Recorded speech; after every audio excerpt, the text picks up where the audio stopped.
to give you a little bit of background of what we're doing with the grocery assistance program is that we launched this last week, and the whole purpose of this is really want to help our community because we know that this coronavirus pandemic had affected a lot of people, and we want to use this opportunity to do something on our part to help those people who are in need. And the whole thought behind it is that actually it started off,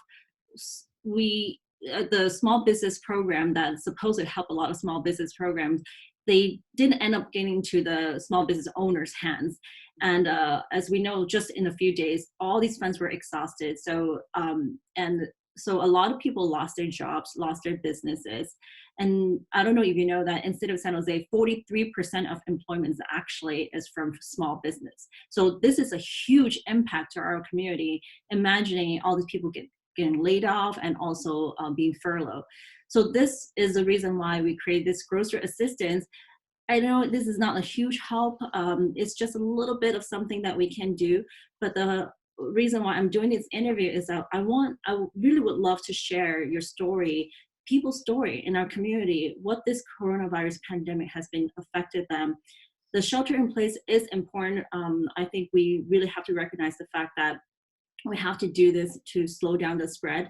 But obviously there's a lot of side effects, and hopefully through this is a channel for you to share your story and also to maybe, in a way to vent what you've been going through. So now I want to again to introduce everybody to Melissa. I was very, very touched when I received your application. I read it out loud to my children, and to be honest with you, I teared up when I read it. And my children said that it was very, to them, they can feel it is a very difficult situation. So, hi, Melissa. Are you still there? Hi. So I want to ask, your first question is that, what was your occupation before this coronavirus pandemic? I was administrative assistant for a law firm. Okay. It's a small business law firm. Okay. And how long have you been working there? You know what? This only 7 months. I had barely started because after 6 years, I decided I was a stay-at-home mom for 6 years because of my youngest child. Mm-hmm. And once he started going to school, I said it was time for me to go back to work. So I decided to go back to work, and I did several interviews in this job. This particular office, the attorney really liked what he saw on my resume, and we were talking for a really long, like over about an hour and a half. We were just talking, and I got hired. So, and I was so happy to be working there because I've never loved a workplace where I'm at right now, because the office where I work at is so diverse, with having different types of minority people that work in there. We have, as far as from Hispanic, we have Korean, we have Vietnamese, we have all different sorts. We have a variety. Mm-hmm. So the attorney is very diverse. And I was so happy. And once my probation period passed, I knew I was a keeper. So I was a keeper. And then all of a sudden, it's like 7 months come by. And then all of a sudden, this shelter in place hit. And here, when that happened, I didn't know. I was just thinking that I didn't know if I could collect unemployment. I didn't even know if I was going to collect anything at all. But the attorney had told us, had told everybody, to go ahead and start collecting unemployment. And he did that. He told us to. We all went ahead and did it.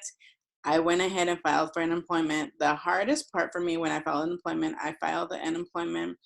I got a letter saying I qualified, which was a surprise to me, but they messed up on my earnings. So I had to send back the correction of my earnings, and I finally last week got an amended award letter of the correction of my earnings, and I'm still waiting to get paid.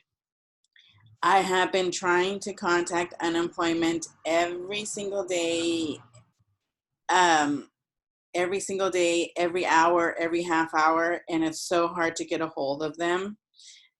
So as of this point, I have not received any payment at all. So the only person that's working right now is my husband. And being that said, with my husband working, he's the one that's, well, we came to the decision that, we need a roof over our head. And he's been making the mortgage payments. And with the very little money that I have on my bank account, I have been trying to pay like some bills, but I can't. And I had to put all my utility bills on hold. And I know right now the balance is probably getting bigger, but thankful for my son's school, my middle son, whom has whom has ADHD. He goes to therapeutic school, and I put myself on the list as being one of the parents that needed help. So every week they send the parents that need help. Every week they've been sending us money. So I've been just putting that in the bank and using it to pay whatever bills I have, so the balance doesn't get higher.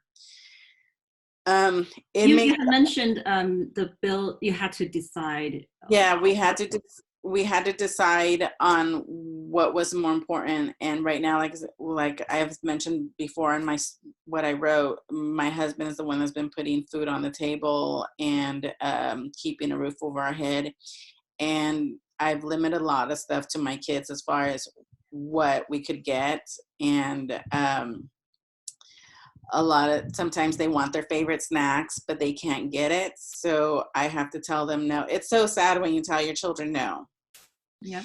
And just recently, my son's school sent me 2 gift cards, one for Safeway and one for Target, which I was really happy for that. So yesterday, my daughter and I went to Safeway and we went to go get snacks that they want, that they loved.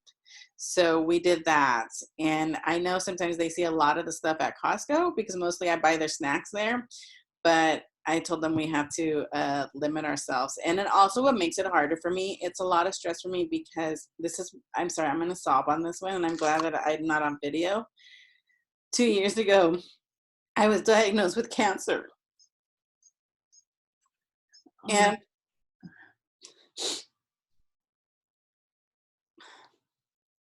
it was very shocking for me when I found out that I had cancer on my right kidney. I did not know how to tell my family. Supposedly, I had gone in for a physical, for a checkup with my primary doctor. And I had told him about an ongoing pain that I had on the right side. And the whole time he thought it was probably an infection that I had. And he kept telling me, as years goes by, he kept telling me, drink cranberry juice, take antibiotics. And I did that. And the pain never went away. Until finally he said, you know what, something's not right. We're going to check you. And I spent literally my whole summer at El Camino Medical Group. The whole summer, almost every single day there. My mom was coming with me. And when we found out the results, I got a phone call. And that's when my heart broke down. It was like I was just thinking about my kids and stuff. And from there on, we felt behind a lot on our stuff. We felt behind on our bills. We felt behind on our mortgage. I mean, we almost lost our house because of what happened.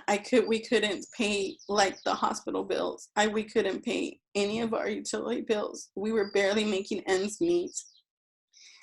And of what happened, but it took me a while. It took me 2 whole weeks to let my husband know what I was diagnosed with. They checked on me.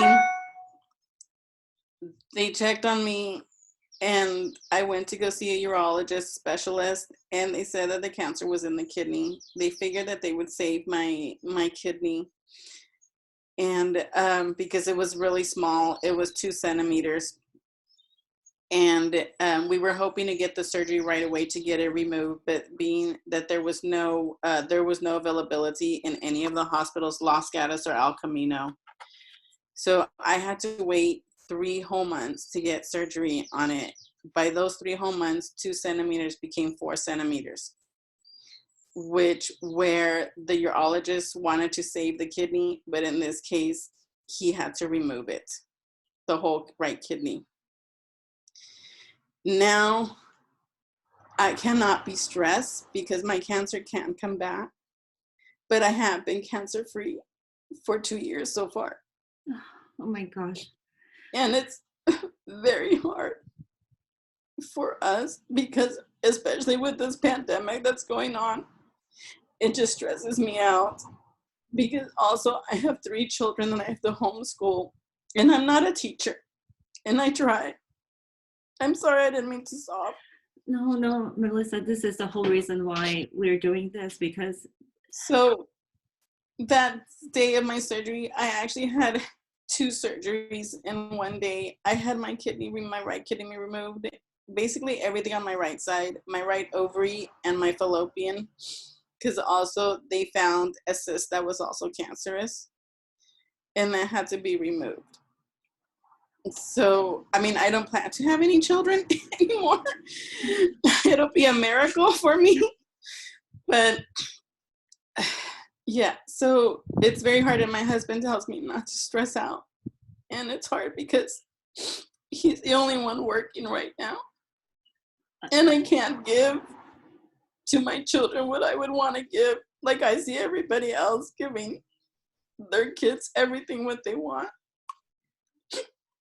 and you know, I am a parent, I'm a mother of 3. I absolutely understand that stress you have over your head. You know, you feel that responsibility, you have to provide for your kids. And when I talked to you, spoke with you last time, and when you said that, I was like, it reminded me when my parents went through that financial struggle when I was little. I saw them, you know, being stressed out, but they constantly telling me everything is fine, everything is fine. And that's what parents do. And sometimes situation like this will only make your children stronger. They may not understand now, but when they grow up, they would definitely see it, and that will be their story that they can tell. And I cannot tell you how much I appreciate you sharing your story. It's I'm sure you could tell I'm trying to control my voice right now too. I But know, I hear you and I see you. That's how I felt, but it's really hard when you know, I have my husband that's asking me what's wrong, are you okay? And all I say is yes, I'm okay, which I know inside I'm not okay.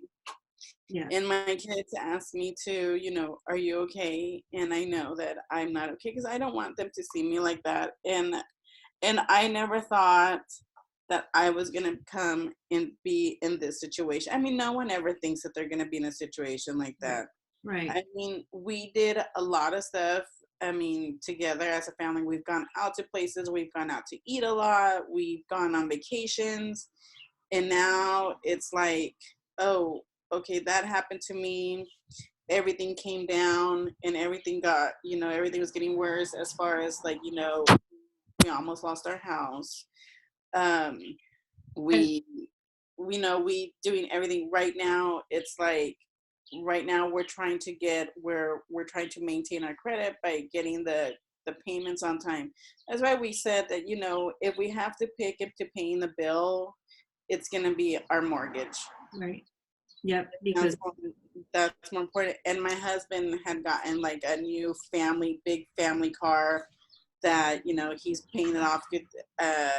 Supposedly by this year or next year, we're supposed to be done paying it off. And he's doing that on his income, which I had agreed that, you know, I told him, I go, I can do the little bills. I can, because being that I'm going to be working part-time, I can do the little bills. Now it's like, I can't even do that. well, you know, I can only say that from what I've experienced before. Honestly, my parents, I feel so related to you because of the fact that our family, when we were little, we were doing fine. And then all of a sudden things went wrong and our financial just went all the way down. We had to lose our home at the time.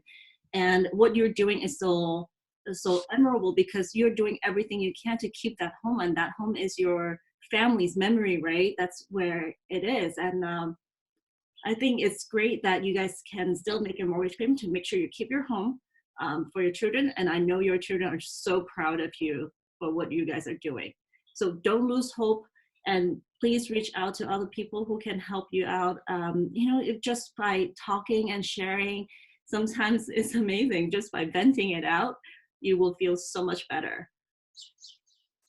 And I really appreciate the fact that you've reached out to me, because I think for me to see that application from you, I was actually really happy, because I feel like, oh my gosh, now I know, because sometimes I know there are so many people who want to help, they just don't know how to help. And exactly. I'm one of those people. I just don't really know. When I saw your application, that's when, I was like, I could put so much more on, how my experience is going. And like I said, like right now, last week I went to go get checked, because I have to go every 6 months to get checked all the time. And basically I just go in and go get an x-ray done and MRI done. Every 6 months I have to get that. I have to get blood drawn. And it's so hard for me, because when my 6 months comes, my heart just paces really fast, because I don't know what my results are going to be with the stress. And with this pandemic, it just made my stress level go up. And when I went to go, just having to walk into the clinic, to go get to do my testing, and then I'm laying there, doing my CAT scan and getting checked and everything, and then just having to wait for the results. And you get the results, but you're reading it and you don't know what it says, because you're not a doctor.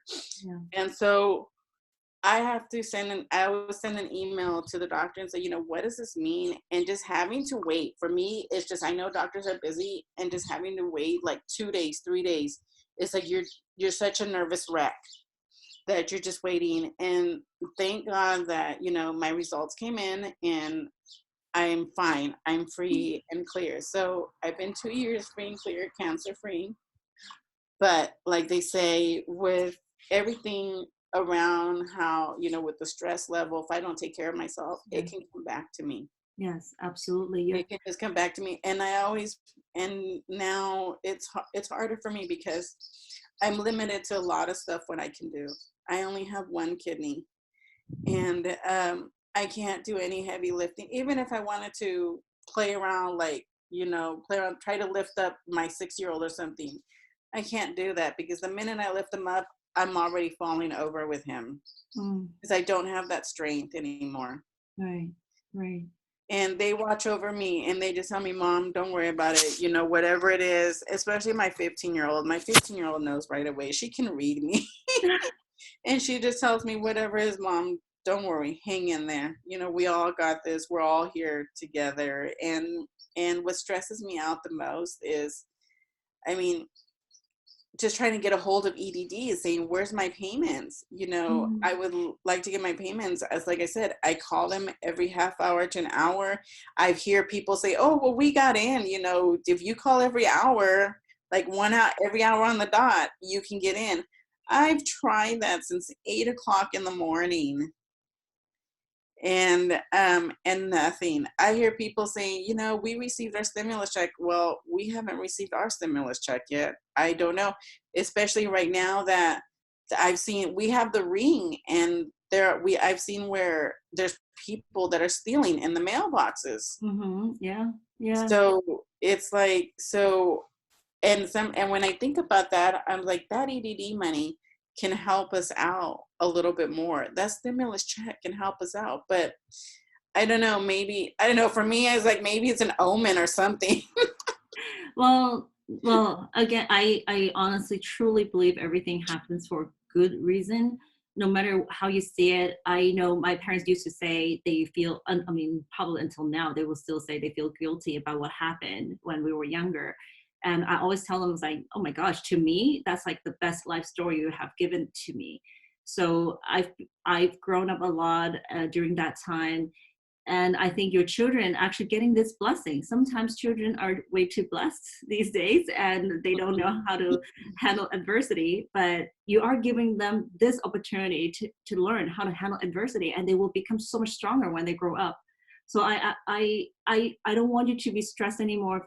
Take another positive look at this and think that this is actually so good for them.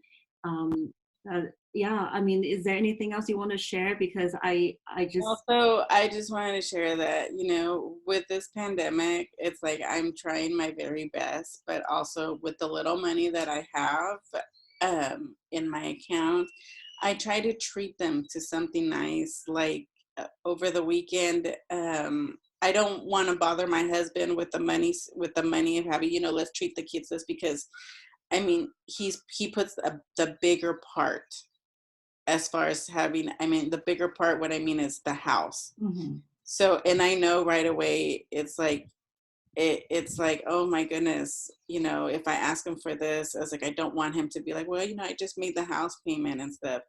He had to like go into, we have a separate account. He had to go into the savings for the house.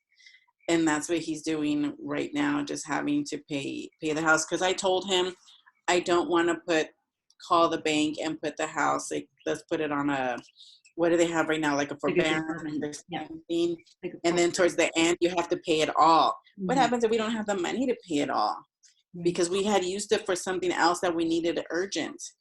So, and I told them, if we have the money right now, just go ahead and make the payments of the house. I Mhm. don't want to wait, and I don't want to put on that, even though the bank say, it's okay, don't worry about it, nothing's going to happen. Well, banks can say whatever they want, but that's important for me. But I was saying is, this weekend my kids were so happy because I told them, I had brought them a surprise, which I went to Starbucks and I brought them all Frappuccinos, and they were so happy that they did that. They were so happy that I did.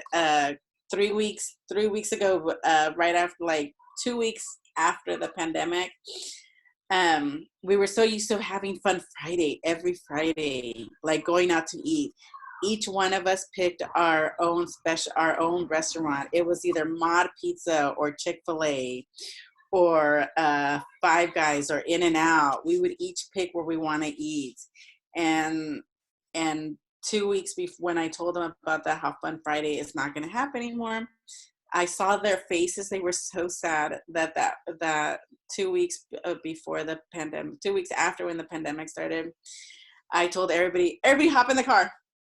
And they're, where are we going, mommy? And I was like, I can't tell you right now. And I hopped on the 85 freeway and I got off on Almaden Expressway, cut through Costco there. And my 6-year-old goes, I know where we're going. And I go, where? We're going to Chick-fil-A. And I told him, I go, no, we're going to Whole Foods. And my other two kids, my two oldest, were like, Whole Foods. Well, And then when they saw me go around, I go, I just got to find parking. And all of a sudden, I just got behind the cars for the drive-through with Chick-fil-A. And they were so happy. It's like, you should have seen their faces when we came home. They're all, thank you, mommy, for Chick-fil-A. I go, oh, you're welcome. yeah. Well, now they treasure these moments a lot more. They know, these things don't come easy. It's through hard work. And yeah, I tell our kids all the time, food just don't appear on the No, table. It's a lot of hard work in order to make that happen.